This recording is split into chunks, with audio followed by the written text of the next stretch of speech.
اگر مردے کا رشتہ دار، دوست، عزیز، اقارب، کوئی بھی جس کا مردے کے ساتھ دنیا میں کوئی تعلق تھا، یعنی جن لوگوں کو مردہ زندگی میں پہچانتا تھا، جن کے ساتھ تعلق تھا، جب کوئی اس کا جان پہچان کا اس کی قبر پر آتا ہے تو مردے کو پتہ چل جاتا ہے کہ اس کی قبر پر کون آیا ہے۔ اگر دوست پہنچتا ہے تو مردے کو پتہ چل جاتا ہے، اسی طرح سے اس کے بیٹا پہنچتا ہے تو پتہ چل جاتا ہے، کوئی رشتہ دار پہنچتا ہے تو مردہ پہچان لیتا ہے۔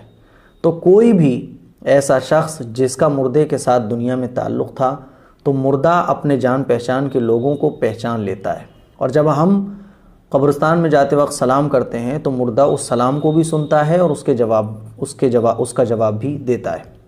اور یہ بات ابن عبد البر رحمۃ اللہ علیہ نے بیان فرمائی ہے۔ وہ روایت کرتے ہیں کہ رحمۃ للعالمین صلی اللہ علیہ وسلم نے ارشاد فرمایا، جو مسلمان کسی ایسے شخص کی قبر کے پاس سے گزرتا ہے جس سے زندگی میں اس کی جان پہچان تھی اور اس پر سلام کرتا ہے تو اللہ تعالیٰ اس میں روح ڈال دیتا ہے یہاں تک کہ وہ اس کے سلام کا جواب دیتا ہے۔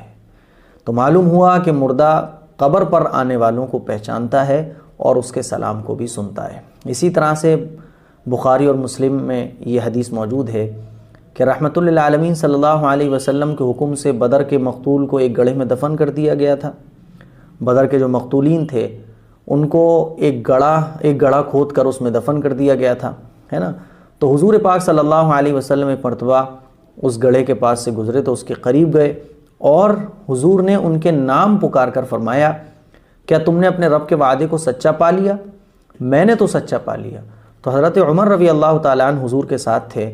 حضرت عمر رضی اللہ تعالیٰ عنہ نے فرمایا کہ یا رسول اللہ، کیا آپ ان سے گفتگو فرما رہے ہیں جن کی لاشیں بھی سڑ چکی ہیں، جو ختم ہو چکے ہیں، جو مر چکے ہیں؟ تو حضور نے فرمایا، اس ذات کی قسم جس نے مجھے رسول بنا کر بھیجا ہے، میری بات تم بھی ان سے زیادہ نہیں سنتے، یعنی جس طرح تم سن رہے ہو ایسے ہی یہ سن رہے ہیں، کوئی فرق نہیں ہے، مگر یہ جواب نہیں دے سکتے۔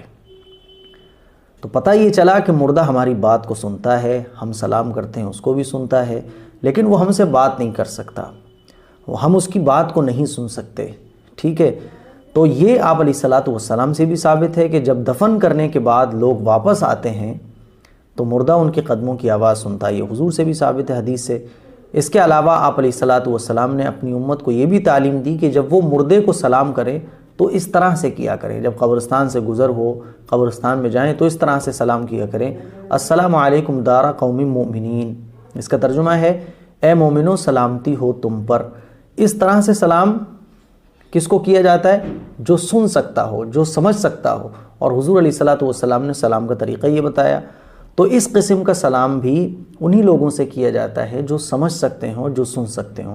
جو سمجھ اور سن ہی نہیں سکتے تو حضور سلام کرنے کا حکم کیوں دیتے؟ تو پتہ یہ چلا کہ جب ہم اپنے کی قبر پر جاتے ہیں تو اس کو پتہ چل جاتا ہے، اور جب ہم سلام کرتے ہیں وہ تو سلام سنتا بھی ہے، جواب بھی دیتا ہے، لیکن ہم اس کے سلام کو سن نہیں سکتے ہیں، اس کی بات کا جواب نہیں دے سکتے ہیں، ہم اس سے بات نہیں کر سکتے ہیں۔